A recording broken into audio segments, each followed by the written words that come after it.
Greetings, education enthusiasts. Mr. Baer here again to bring you a quick overview of important topics in writing, grammar, and literary analysis. Buckle up for another action-packed episode of Baer Essentials! Language Arts! This video is the third in a series of 5 videos exploring everyone's favorite literary analysis acronym, DIDLS. And what does DIDLS stand for, you ask? Diction, imagery, details, language, and syntax. So this third installment is all about details. It's about the conscious selection of things that authors want you to see in the way that they express their art. Some authors will go crazy with the amount of detail that they include in describing people and places and things and actions, and other authors are a lot more selective. But all authors make choices about what they want to reveal in telling a story or expressing their ideas in a poem or a song. So our study of details is really about examining those impactful choices and the effect that they have on authors' purpose, which for us is mostly about tone. Now here's a couple of scenarios about how we can see details, or the lack thereof, in action in real life. So how's school today? Yeah, it was okay. Did anything interesting happen? I don't know. Well, how's Tyler doing? He's fine. And that is the longest conversation we've had in a week. Or how about this? Carter, you've got blood coming out of your nose and a twig sticking out of your ear. How in the world did that happen? So Missy and I went outside to play, and we took Buster because he looked like he had to pee, because he was whining like he always does when he wants to go outside to pee, and I bet he peed on the same bush he always does when we let him out. But Missy and I went outside to play, and I said, Missy, put your mud boots on before we go to the backyard, but she never listens to me, and she was swinging her mud boots around like she was a helicopter instead of putting them on her feet, and I said, Missy, Daddy is going to be mad at you if you get your Elsa Frozen 2 official movie shoes dirty, and she said she would put her boots on in a minute, and then she helicoptered her boots again, and one hit me in the nose, and it really hurt, and I said, Dad, I'm going to tell Daddy, and then she said, you're a baby, and I said, no, I'm not, and she said, yes, you are, and I said, no, I'm not, and she said, yes, you are, and I got so mad, and I didn't want to listen to her say that anymore, so I picked up a couple of sticks and put them in my ears, but one fell out. So this is how real life can be when it comes to details. And there's lots of other examples. You might listen to a 13-year-old girl explaining a misunderstanding between her 2 best friends, talking about she said and she said and she said and she said. Or you might listen to your elderly parent or grandparent give you a graphic explanation about what's going wrong with their digestive system. It will happen to you too. So these are all examples of the way details affect the way we communicate. So authors, in creating their work, do the same thing. But because their overall mission as tellers of stories or painters of word pictures often has a lot more at stake, it becomes our duty as good readers to analyze their use of details. And in doing so, we need to do 3 things. Number 1, identify what details have been consciously included in a selection, or sometimes deliberately left out. Number 2, think about what impact those deliberate choices has on our understanding of the characters or the setting or the action. And number 3, use this information to evaluate the tone of the selection or whatever author's purpose we might be analyzing, such as theme or characterization. So let's do a quick practice to see how this works with a selection. I'm going to use my second favorite novel of all time. My number 1 is John Steinbeck's Of Mice and Men. But a close runner-up is Catcher in the Rye by J.D. Salinger, which is a complex portrait of a young man in 1950s New York who struggles to find his identity and his place in the world. This selection is from the opening of chapter 17. The narrator, Holden Caulfield, is waiting for his date, Sally, in the lobby of the Biltmore Hotel, a huge luxury hotel which was popular due to its central location. It was right next to Grand Central Station, the big train station there, and the theater district in Midtown Manhattan, what we would know as Broadway. Holden waits in the hotel's lobby for Sally to meet him so they can go see a play on Broadway. As he waits, he does some girl watching, as it used to be called. Pay attention to the details that Salinger chooses for Holden to mention when he's talking about the girls that he sees. A lot of schools were home for vacation already, and there were about 1 million girls sitting and standing around waiting for their dates to show up. Girls with their legs crossed, girls with their legs not crossed, girls with terrific legs, girls with lousy legs, girls that look like swell girls, girls that look like they'd be bitches if you knew them. Now, because we're analyzing details, it's really important to remember that the author, J.D. Salinger, could have had Holden talk about anything as he sits in this lobby waiting for Sally. And on the subject of girls, he could have chosen for Holden to focus on any number of different details about the girls that he's thinking about. So what do we learn about Holden as a result of these conscious choices of detail? Well, he seems to be attracted to girls' legs, for starters.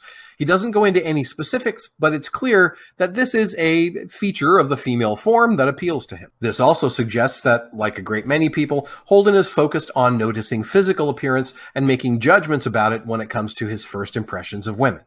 In fact, the end of that excerpt shows that he jumps to making personality judgments based on appearance too. And that's pretty instructive when it comes to analyzing Holden's character, and more importantly, his tone, his attitude toward the subject that he's discussing.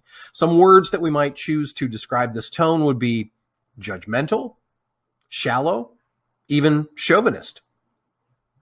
Now, right after this selection, Holden then starts thinking about the men that these girls will probably wind up with. That in itself is a key detail because he doesn't even begin to think about himself as a possible romantic partner for any of these girls. But let's see how Holden evaluates the males who will likely be courting the women that he's looking at. You figured most of them would probably marry dopey guys. Guys that always talk about how many miles they get to a gallon in their goddamn cars. Guys that get sore and childish as hell if you beat them at golf or even just some stupid game like ping pong. Guys that are very mean, guys that never read books, guys that are very boring. But I have to be careful about that. I mean, about calling certain guys bores. I don't understand boring guys. I really don't. So here's another brilliant use of specific detail by Salinger to reveal Holden's personality and his attitude or tone toward a specific group of people. He rattles off a long list of negative character traits, qualities that he sees in other young men that annoy him. And by this point in the book, we're used to this. There is no end to the things that annoy Holden. So what does he criticize? Well, he criticizes many elements that we would now define as toxic masculinity, juvenile competitiveness, using possessions like cars as substitutes for self-worth, being mean, not being literate. But he stops short of criticizing people who we would call boring. Later on, he explains that even boring people can have some hidden talent that actually makes them interesting. He describes a former school roommate who could whistle better than anybody he's ever heard, despite being a boring guy. So what about tone? What we see here is that while the judgmental part of Holden's tone kind of remains steady here, he's judging the guys just as much as he does the girls, it provides a different kind of element of that tone for Holden and a little bit more insight into his character. Based on that list that Salinger has him recite about all the things that are negative about these guys, we hear definitely a more self-righteous tone. He's kind of uppity and condescending towards the other guys. That's his attitude or tone towards them. So the tone shifts a bit. Notice, too, that he doesn't talk at all about other young men's appearance. This helps reinforce our impression of him as a kind of shallow and sexist person. So it's a great example of how the omission of certain details can actually help us to see characterization and tone a little bit more clearly. All right, to wrap up our look at this selection from Catcher in the Rye, let's return to our 3 tasks as analysts of details. Number 1, identify some details. We did that. We looked at Holden's evaluation of the girls that he sees, as well as the guys that he imagines those girls will eventually end up with. Number 2, how do these details help us to understand the selection better? Well, this is definitely a section of the book designed to devote itself to characterization. There's really no action to speak of. Holden is just sitting there waiting for Sally in the Biltmore Hotel. So it's really just a window into his mind, as juvenile and as immature as it may be. And finally, how does this impact the tone of the selection? Well, let's first review how to identify and discuss tone. First, who's the speaker? Well, that's Holden, our narrator and main character. Second, what subject is he speaking about? Well, he's making observations about the girls that he sees and about the guys he figures that they'll wind up with.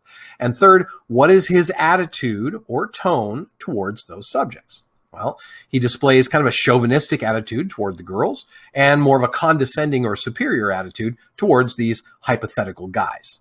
So now that we know what the tone is, how do these details help us to see that tone more clearly? Well, By distancing himself from women emotionally, only focusing on their physical traits, and by criticizing other men based on stereotypically macho behaviors, what this really does is it highlights the attitude that Holden has about relationships and romance and people in general. We get the sense that Holden's got a very immature and insecure perspective on his status as a young man trying to enter this adult world of dating and relationships. The details included in these two short selections really illustrate that very well. And this inner monologue that we hear Holden talking about while he waits for Sally is really used to set the stage for where Holden's head is at as he goes on his date with Sally, which, shocker, doesn't end well. Well, that's it for this episode of Baer Essentials. And Oh, that sound means it's time for the bonus round where the points are doubled and you can win the grand prize of, you win added insight. Added insight! Hey now, metal theme song guy, money isn't everything you know. Knowledge is power. I stand corrected! No, I don't. I'll talk to you later. Geez, do any of you have problems with your disembodied heavy metal vocalist comic relief guy? Sheesh. Anyway, on to the bonus round. Here's a very brief poem by William Carlos Williams entitled The Red Wheelbarrow, published in 1923. So much depends upon a red wheelbarrow glazed with rainwater beside the white chickens. Now, this poem only has 16 words. And yet it's considered a masterpiece of poetry from the early 20th century.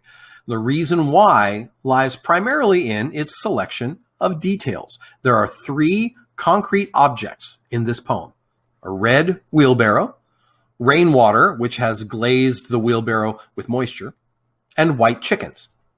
So why those 3 things? Well, if you wanted to think of a place where you would find all of those 3 things, it would be on a farm. And the tone of the poem is largely defined by the introduction to those 3 items, the words, so much depends upon. And what this does is give us a context for why we are getting this list of 3 items. They are important. This leads to the most common interpretation of the poem, which is simply that the combination of things like weather conditions, like a sunny day following a rain shower, tools, like the wheelbarrow, and livestock, like chickens, are the basis of our ability to survive. It's often viewed as a simple yet powerful encouragement for people to remember how crucial farming is to a society. And back in the 1920s, during the so-called Roaring '20s, when increasing numbers of people were focused on material possessions and creature comforts, kind of like today, it was particularly meaningful. Now, another more general interpretation is less about farming as an industry and just more about the simplicity of those 3 things and how important it is not to lose sight of the simple things. It's really quite remarkable. All that from 3 simple details. And if we wanted to, we could even speculate about the color choices by Williams in the poem. For example, why a red wheelbarrow? Why not green? Why not blue? Why white chickens? Well, perhaps those 2 colors, red and white, are simple, bold color choices. Maybe it's because they remind us of the common imagery of the classic red barn with white trim, which is another simple but powerful image of agriculture and farming. So if you have any thoughts about this poem or the color choices in this poem, leave a comment in the comments below. That'd be great. So now that we've talked about analyzing the details of the poem, what can we say then about the tone and how the details affect the tone of the poem? Well, let's go to my favorite list of tone words from the website Writers Write. And here it is. So I think when we look at this list, I'm going to zero in on this word, assertive, and this word, direct, and I think this word, earnest. I think those are 3 really good choices.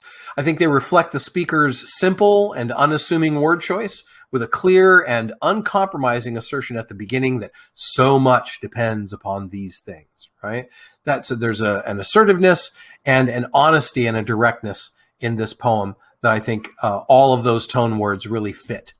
So that about does it for this episode. I need to go have a little chat with Heavy Metal Guy as soon as he's done singing the closing. Now remember to hit the like and subscribe buttons below. I mean, Metal Guy won't care because it won't earn him any money, so I say hit those buttons just to spite him. We'll see you next time on Baer Essentials. Language arts. Hey, what's the big idea, Metal Guy? I'm trying to do something educational here. Dude, my name isn't Metal Guy, it's Sir Thrash-a-Lot. Yeah, right. Nice try, Bert. Dude, don't call me that. Bert. Hey, Bert. knock it off, man. Bert. That's Bert. really Bert. not Bert. cool. Bert. Oh, you're Hey, mean. Bert. Shut up. Bert.